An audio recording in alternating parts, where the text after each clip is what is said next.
datang semuanya, kembali lagi dengan saya Anjeli di podcast Kupas kali ini, yaitu podcast Kupas Pajak Santai. Jadi di sini saya bersama dengan narasumber yang keren yang akan membahas terkait kontradiksi kebijakan perpajakan di Indonesia, seperti tax amnesty jilid 2 serta kenaikan PPh hingga 35% dan PPN 12% mulai dari 2025.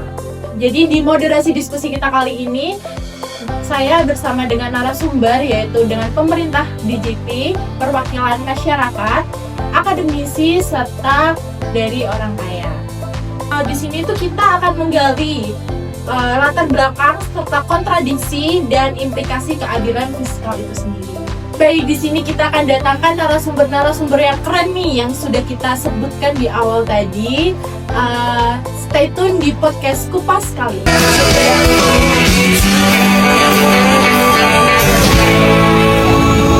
Selamat pagi semua, selamat datang di podcast Kupas Pajak Santai. Jadi di podcast kali ini kita akan ngomongin nih tentang apa sih pemerintah merevisi regulasi untuk mengoptimalisasikan penerimaan pajak ini.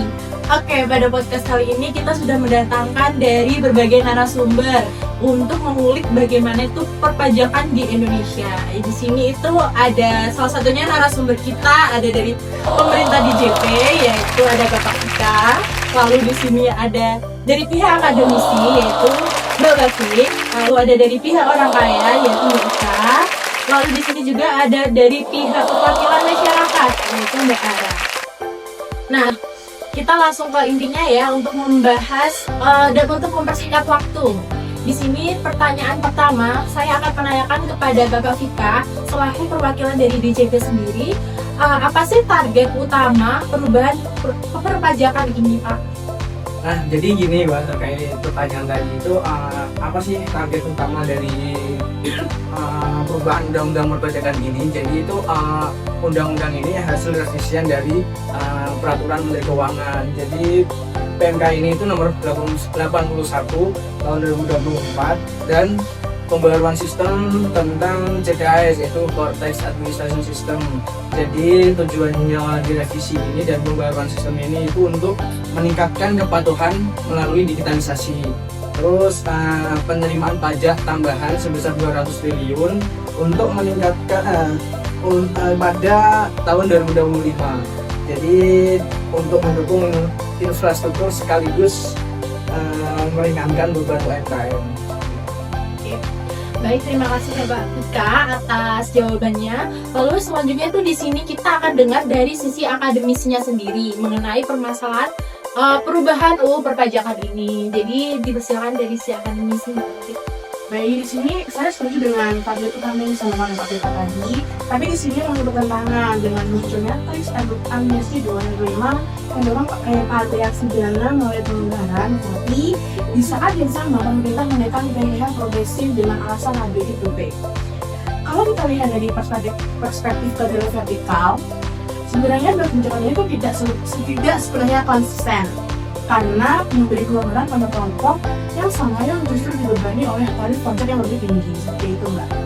Oke, baik, terima kasih Mbak Batik atas jawabannya. Lalu di sini kita selanjutnya nih, saya mau nanya-nanya nih sama Mbak Ika selaku perwakilan dari orang kaya. Dari kontradiksinya itu muncul dikarenakan diskon via tax amnesty ya, kan ya. Tapi itu kenaikan PPh-nya itu 35% untuk orang kaya di atas 5 miliar rupiah.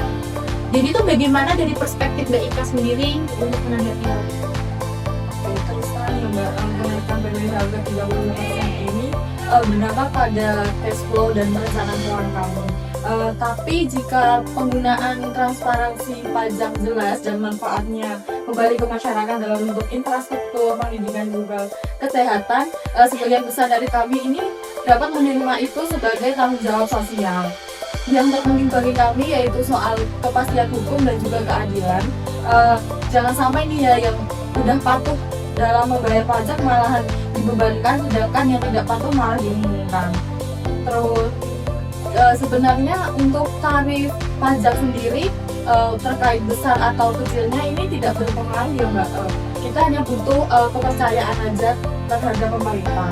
Apabila negara ini mampu mengelola pajak dengan baik dan jelas, maka kebijakan dengan tarif setinggi apapun kita dapat menerima itu.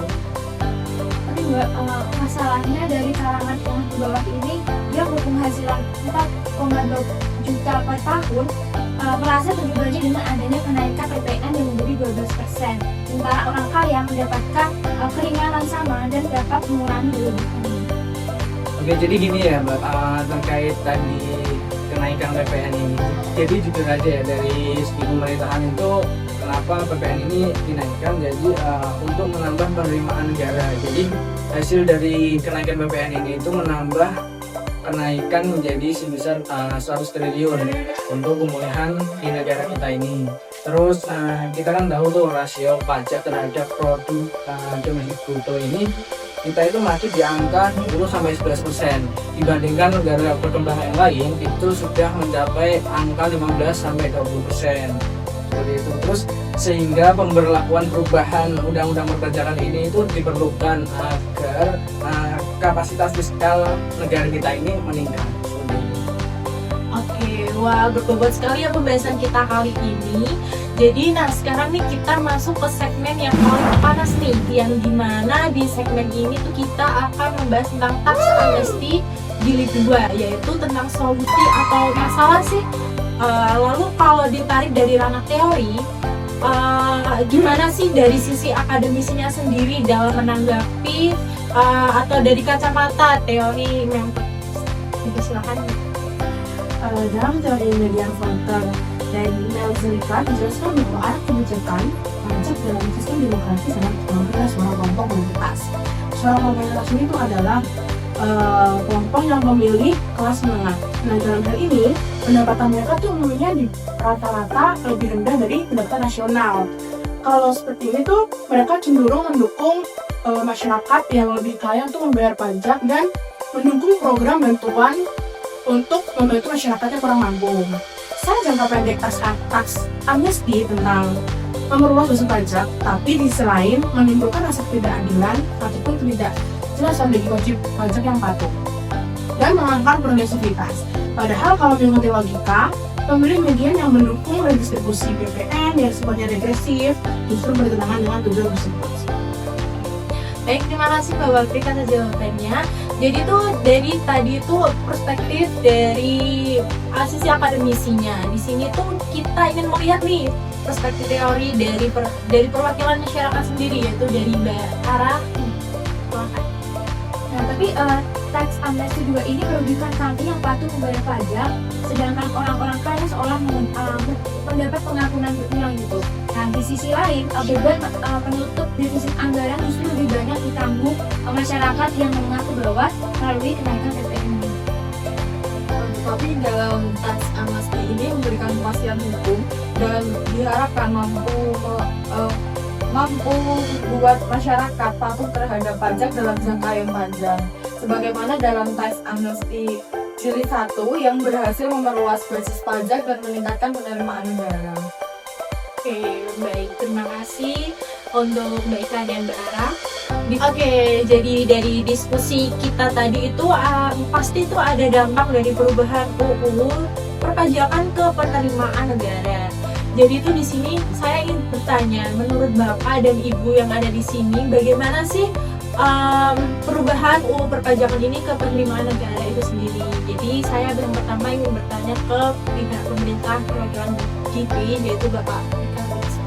Oke, jadi terkait perubahan itu ya, apakah berdampak langsung pada negara? Jadi benar, jadi akan berdampak pada kita negara ini terkait penerimaan suatu negara. Jadi terkait penerimaan negara ini pastinya akan ada peningkatan. Selain itu, stabilitas fiskal ini diperkuat lagi melalui sistem tadi yang sudah dari awal tadi saya sebutkan itu, terkait sistem core tax administration system ini yang sebelumnya ini untuk makan defisit anggaran yang sebelumnya mencapai sekitar 6,1% terhadap produk domestik bruto tadi itu. Terima kasih Bapak Pika. Yang selanjutnya saya juga ingin dengar dari sisi akademisi, silakan. Kalau dilihat dari teori Hawking, kebijakan pajak itu tuh masih kuat dipengaruhi oleh veto dari pihak kami. Karena itu privilege, fiskal itu tidak bisa dihilangkan dan kontribusi terus berkeluar supaya hasil pajak bisa naik ke level yang lebih ideal dari masing. Baik, terima kasih Mbak Wati. Jadi selanjutnya saya ingin mendengar dari Mbak Ara. Gimana Mbak?